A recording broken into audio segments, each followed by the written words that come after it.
Нэг үеийнхэн идээ дуусчих баялаг. Одоо ашиг малмал тийм ш. Нэг үеийнхэн идэл дуусна. Худалдаа дараа нь.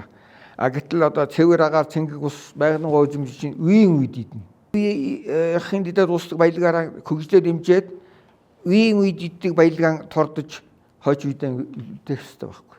Тэр чинь одоо нэг жишээ чинь тэр одоо экосистем үйлчлэг гэдгийг чинь энэ их том хотын дэргэд байгаа одоо уушгин болж байгаа нь богдвол учраас энийг зүгээр бусад Монгол улсын одоо алс дуу байгаа нутгаас уулнаас илүү онцгой уул гэж энд хамгаалах хэрэгтэй байхгүй. Одоо газрын хууль бол үндсэн хуулийн дараа орох ач холбогдолтой хууль. Энэ дотор энэ улс хамгаалалтын газар гэдэг бол Монгол улсын үндэсний аюулгүй байдлынтай маш холбоотой.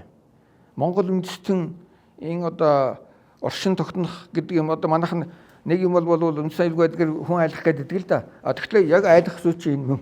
Манай богдуулыг одоо дэлхийн уган хамгаалалттай газар гэдэг тэр хүмүүс анх энэ уулыг дархалсан тэр шалтгааныг бид нь одоо шинжлэх ухааны үндэслэлээр ойлгохын дээр ойлгох хэрэгтэй болсон байж байгаа. 90-ад оны үед ерөөсөө богдуулахаа энэ хамгаалалттай газрыг хилийн өөрчлөе, дэглэмийн өөрчлөе, ухаад нөх гаргаад одоо түнэл хий. За хажуугаар нь одоо бас янз бүрийн байдлаар зам барья гэсэн юмнуудыг огт тэр бүгдийг бодцохгүйгээр яриад байгаа учраас манай энэ байгаль хамгаалахын хүмүүс ийм байж болохгүй. Энэ богдуул бол зүгээр нэг дахиад хэлэхэд дэлхийн уган хамгаалалтын газрын тэрнийг нэр төрийн асуудал биш.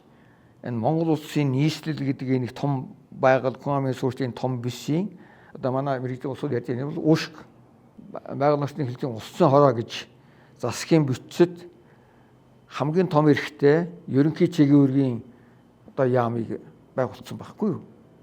Тэгээд одоо байгаль орчны уссан хороо гэдэг чинь уссан хороо дараагаа төрийн сайд гэдэг хүн чинь бусад яамд дагаж мөрдөх ёстой тийм заавар журам гарах хэрэгтэй. Бид бол хуулиуд гараагүй байхад одоо байгаль орчны янз бүрийн чиглэлээр баахан журмууд гаргаад мөрдүүлсэн баг.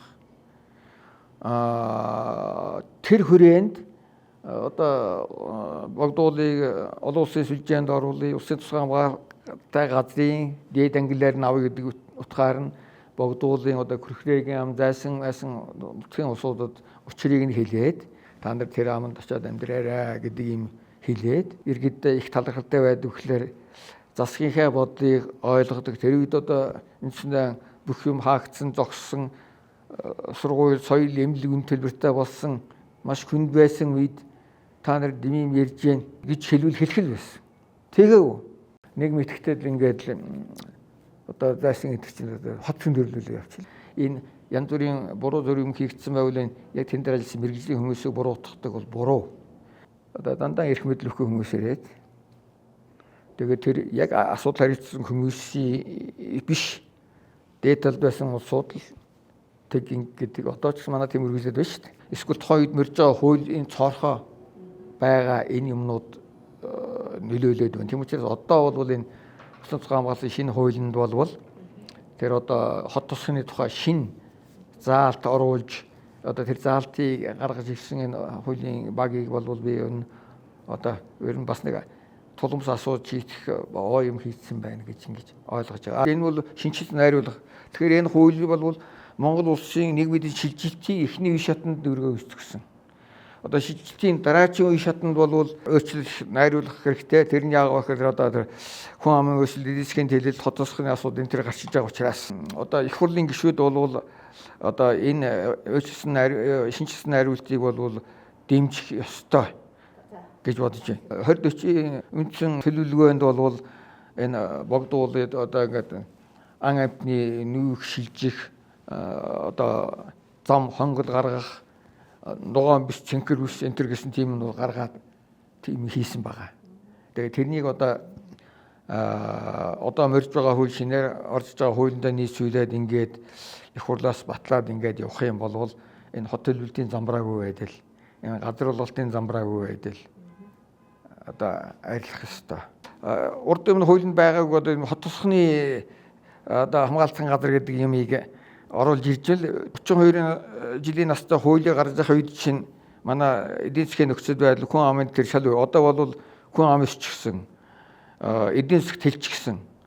За тэгээд эдийн засгийн бүтэц өөрчлөгдөж байгаа. Одоо манай ч дээр үчи одоо хөдөөж хоочин эдийн засгийн гол салбар байсан бол одоо болоод уул уурхаачин гол салбар аял жуулчилгээд ингээд гараад ирлээ. Экосистем үйлчлэгээ гэдэг цоо шинжүүд гараад ирлээ.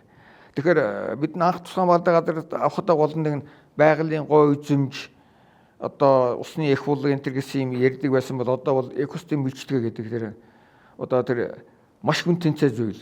Чи байгалийн баялаг юм биш нэг үеийнхэн идээ дуусчих баялаг. Одоо ашиг малмал тийм биш нэг үеийнхэн идэл дуусна худалдаа дараа нь. Гэтэл одоо цэвэр агаар цэнгэг ус байгалийн гой үзэмж чинь үеийн үед идэх. Нэг үеийнхэн идээ дуусдаг баялагаараа хөгжлөөр дэмжиж үеийн үед иддэг баялагаан тордож хойч үедээ үлдээх хэрэгтэй байхгүй. Одоо газрын хууль бол үндсэн хуулийн дараа орох ач холбогдол хууль. Энэ дотор энэ усан цэцэн хамгаалалтын газар гэдэг бол Монгол улсын үндэсний аюулгүй байдлынтай маш холбоотой. Монгол үндэстэн энэ одоо оршин тогтнох гэдэг юм одоо манайх нэг юм бол үндэсний аюулгүй байдлыг хүн айлах гэдэг л да. Тэгэхээр яг айлах зүйл чинь энэ мөн. Тэгчихсэн Монгол хүн гэдэг чинь энэ бус орнуудыг бодох биш эн чинь газраа байгалаа шүтэж амьдрдаг босод байх.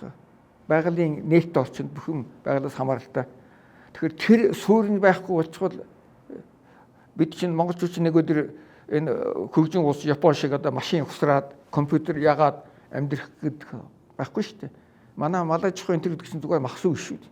Энд чинь монголчуудын одоо соёл, ахуй бүх юм энэ явж байгаа. Ийм учраас энэ одоо манай амьдралын уламжлал хэвшил гэдэг чинь одоо нэг үе бидний нэг хоцрогдсон гэж ойлгоод байсан. Яг энэ чанарт одоо бол бидний шал эргүй тавих гэж байгаа юм. Энд чинь Монголын уламжлах амьдрал гэдэг чинь энэ цаашдаа энэ хүн төрлөختний одоо энэ ур амьсгалын өөрчлөлт. Энэ одоо аюултай гинтийн одоо халдвар төвчин энэ юмнуудын үед амьдрах нэг арга монголчуудын өнөө хүртэл нэмэгдсэн арга чинь хүн төрлөختөнд хэрэгтэй амьдрах арга болно шүү. Манай энэ хамгаалтын өнөөгөө сүлжээ болвол орчин үеийн дэлхийн тулгуурлын асуудал, ур амьсгалын өөрчлөлтийн асуудалтай одоо нэгт уялдаж харилцсан одоо уялдаатай болсон байна гэдэг талаараа Дэлхийн байгаль хамгаалах сангийн тусгаалсан үнэлгээгээр манай улс хамгийн өндөр оноо авч байгаа. Тэгэхээр манай энэ хууль бол зүгээр нэг газрын хууль биш. Одоо шин сорилт болж байгаа ур амьсгалын өөрчлөлтийн асуудлаа хүртэл ямар хэмжээгээр тусгачсан хууль болж байгаа. Энэ бол зарим талаараа бол дэлхийн жишг болох. Зарим талаараа дэлхийн байгаль хамгаалах бүрж гүнзгийрэл хөгжлийн асуудлыг одоо жишг болох юм хууль шүү. Одоо Монгол улсаар бүх юм шүлд явдаг ус биш шүү дээ. Тэгэхээр манай их хурлын гишүүд болвол шүү дээ. Монгол улсын хөгжлийн өнөө маргаашийн амаарах цаасан асуудлыг шийдэх биш. Өнөөдрийн уушгийн тухай маргаашийн өөхний тухай ярьж суух үүрэгтэй улсууд байгаа. Энэ үүргэн ойлгож энэ хуулийг одоо мэдээж энэ хуулийн хэлцэх автобус наан цаана ярих юм бий. Гэхдээ миний хувьд үзэж байгаагаар бол энэ хуулийн шинжилэлд найруулга бол энэ талаар олон жил бодож явсан хүний хувьд бол ерэн гайгүй болцсон байна. Ингээд одоо дэмжиж шийдвэр гаргах ёстой гэж би үзэж байгаа л гэж хэлмээр байна.